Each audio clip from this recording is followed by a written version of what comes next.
ভাবি রেগে গেলে আপনি রাইগেন না, ওই দিন আপনি একটু ঠান্ডা থাকেন। আবার আপনি রেগে গেলে আমার মাইকের আওয়াজ যদি ভাবিরা শোনেন, আপনারা রেগে যায় না, একটু ঠান্ডা থাকবেন। দুইজনে রেগে গেলে তো তৃতীয় বিশ্বযুদ্ধ শুরু হবে, তাই না? একজন রেগে গেলে আরেকজন ঠান্ডা। কারণ এই সামান্য ঝগড়া থেকে ইগোর কারণে এটা বিচ্ছেদ আর ডিভোর্স পর্যন্ত গড়ায়। আর শয়তান এখানে উস্কানি দেয়, কারণ ইমানদারদের ফ্যামিলি ভাঙতে পারলে শয়তান সবচেয়ে বড় খুশি হয়। আর ইমানদারদের ফ্যামিলি টিকে থাকলে খুশি হয়ে যায় কে? আম্মা জান আয়েশা রাদিয়াল্লাহু তাআলা আনহার সাথে বিষ্ণু ইসা ইসলামের ঝগড়া হতো মাঝে মাঝে।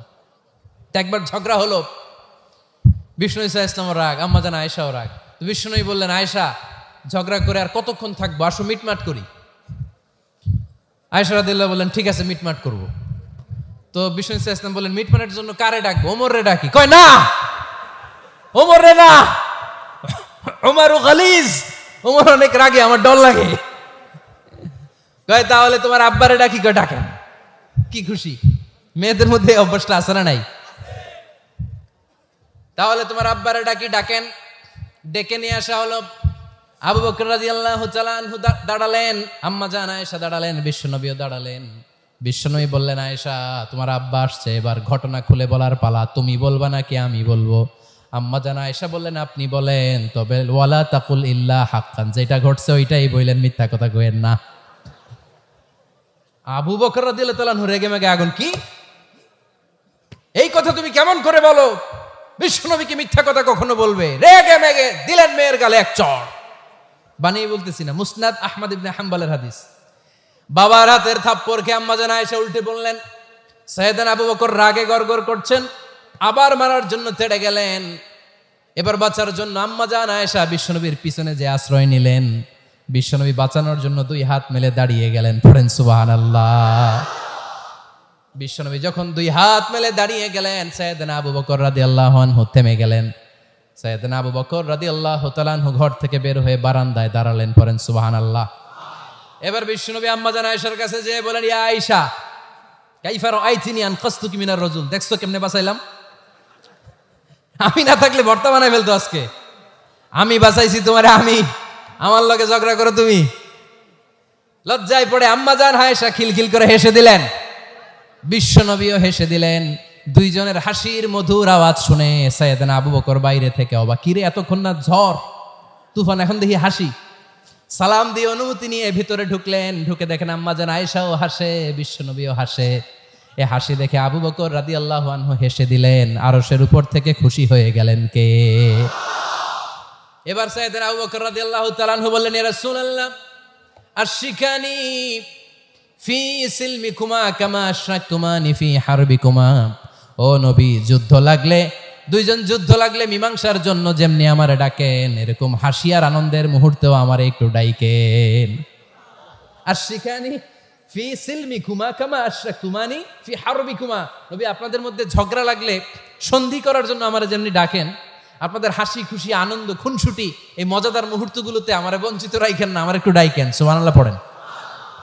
এই মুসনাদ আহমদ ইবনে হাম্বলের হাদিস শোনার উদ্দেশ্য হচ্ছে, বিশ্বনবী প্রথমে ওমর ফারুকের নাম বলেছিলেন।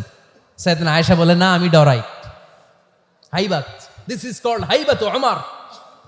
একবার বিশ্বনবীর সব বিবিরা ধরলেন, ও নবী আমাদেরকে এটা দেন, ওইটা দেন, ঘরে এইটা নাই, ওইটা নাই, ওইটা নাই। বিশ্বনবীকে, আমার কাছে কিচ্ছু নাই, যদি এমনি আমার বউ হয়ে থাকতে চাও থাকো, তাহলে তা না হলে যা লাগবে কিনে দেব, সাথে সাথে তালাকও দিয়ে দিব। কিছু দিতে পারবো না, আমার নাই তো, সামর্থ্য নাই। কিন্তু বিবিরাও ছাড়ে না, এটা দেন ওইটা দেন।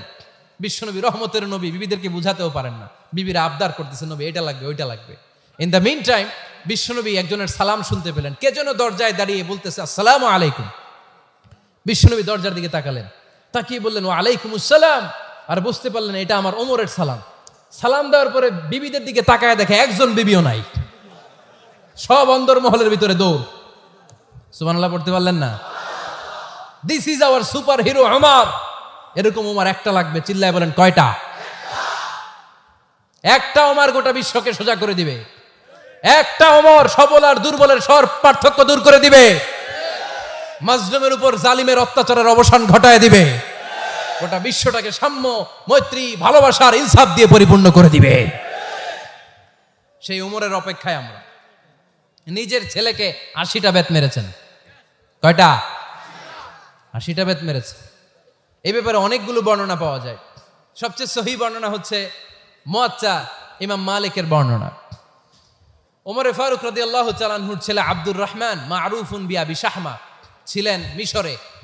ওখানে নাবিজ খেয়েছিলেন। নাবিজ হচ্ছে আরব দেশের লোকেরা দুধের মধ্যে শক্ত খুরমা রাত্রেবেলা ঢেলে দিত। ঢেলে দিলে সারা রাত ওই খুরমার রসটা দুধের সাথে মিশে দুধটা লাল হয়ে যেত। এটারে সকালবেলা খেত, খুব সুস্বাদু। এটাকে বলে নাবিজ। কিন্তু এটা রাতে ভিজাইলে সকালেই খাইতে হয়, রেখে দিলে আবার একটু সমস্যা হয়। এটা অনেকটা তারির মতো হয়ে যায়, মাতলামি চলে আসে। তো ওমরে ফারুকের ছেলে নাবিজ খেয়েছেন, মদ খাননি, নাবিজ। কিন্তু নাবিজ খাওয়াতে সাকরান চলে এসেছে।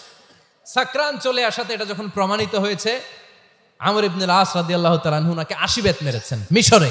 কয় বেত? নিয়ম হচ্ছে সবার সামনে, ইনি সবার সামনে না মেরে একটু গোপনে মেরেছে। এই তথ্য যখন ওমরে ফারুকের কাছে এসেছে, উনি বললেন না, মারতে হবে সবার সামনে, আলাদা মাল্লা কেন? ও মদিনায় ফিরে আসলে আমি আবার 80টা মারবো। মদিনায় ফিরে আসার পরে সাইয়েদনা ওমরে ফারুক ওই আগের 80টারে আর ধরেন নাই, নিজ হাতে আবার 80টা বেত মেরেছেন। এই বেত মারার 1 মাস পরে এই আবু শাহমা ইন্তেকাল করেছে। অনেক ঐতিহাসিক বলে এই বেতের আঘাতে মরেছে, কেউ কেউ বলেছে নিজের রোগের কারণে মরেছে। কিন্তু দিস ইজ দ্য ইনসাফ সিস্টেম অফ ওমর। নিজের ছেলে বলে ছেড়ে দেয় নাই। এখন নিজের ছেলে হইলে 7 খুন মাফ, নেতার ছেলে হইলে 10 খুন মাফ, এলাকার মোড়লের ছেলে হইলে 10 খুন মাফ। নো পার্সিয়ালিটি ইন ইসলাম। ইসলামে পার্সিয়ালিটি নাই। আপনি নেতার ছেলে হন, আপনি বিজনেস ম্যাগনেটের ছেলে হন, আপনি যেই হন না কেন, ইসলামের দৃষ্টিতে সবাই সমান। চিল্লায় বলেন ঠিক কিনা? বানু মখজুমিয়া গোত্রের এক নারী চুরিতে ধরা পড়ল। সাহাবারা বললেন, নবী, মদিনার সবচেয়ে ভেরি প্রেস্টিজিয়াস এন্ড ডিগনিফাইড ফ্যামিলির মেয়ে, আপনি হাত কাইটেন না, কারণ ইসলামের নিয়ম চুরি করলে কি কেটে দাও? বিশ্বনবী বললেন, বলো কি? হাত না কাটার জন্য তোমরা আমাকে রেকমেন্ড করছো? এটা আল্লাহর আইন। পৃথিবীর কেউ রেকমেন্ড করলো শোনার ক্ষমতা আমার নাই, কারণ আইনটা দিয়েছে কে? লাউ কানাত ফাতিমাতু বিনতি মুহাম্মাদিন সারাকাত লাকাতা মুহাম্মাদুন ইয়াদাহা। আরে বনু মাকসুমিয়া মেয়ে তো দূরের কথা, আমার কলিজার টুকরা ফাতেমাও যদি আজ চুরিতে ধরা পড়তো, তার হাত কেটে দিতে আমি 1 মিনিটও দেরি করতাম না। দিস ইজ ইসলাম। এই হচ্ছে ওমরে ফারুকের মানাকিব। এরকম ওমরে ফারুক কয়টা লাগবে? আওয়াজ করে বলতে হবে, কয়টা লাগবে? একটা লাগবে। এই সাইয়েদনা ওমরে ফারুক মদিনার প্রথম চিফ জাস্টিস ছিলেন। সর্বপ্রথম ওনার পরামর্শে সাইয়েদনা আবু বকর রাদিয়াল্লাহু তাআলা আনহু কোরআনকে সংকলন করেছেন। আমরা এই যে কোরআন পড়ি 30 পারা, এমদাদিয়া লাইব্রেরির 114টা সূরা, কত সুন্দর সন্নিবেশ করা হয়েছে, এখানে সাজানো হয়েছে। আল্লাহর হাবিব সাল্লাল্লাহু আলাইহি ওয়াসাল্লামের সময় কি এরকম কোরআন ছিল নাকি? ছিল না। খেজুর পাতার মধ্যে, গাছের বাকলের মধ্যে, ওটের বড় হাড্ডির মধ্যে আর পাথরের মধ্যে খোদাই করা কোরআন ছিল। সাইয়েদনা আবু বকরের সময় রাদিয়াল্লাহু তাআলা আনহুর সময় যুদ্ধ হলো। 70 জন হাফেজ সাহাবী ইন্তেকাল করলেন। সাইয়েদনা আবু বকর রাদিয়াল্লাহু তাআলা আনহুকে ডেকে ওমরে ফারুক বললেন, ও আবু বকর।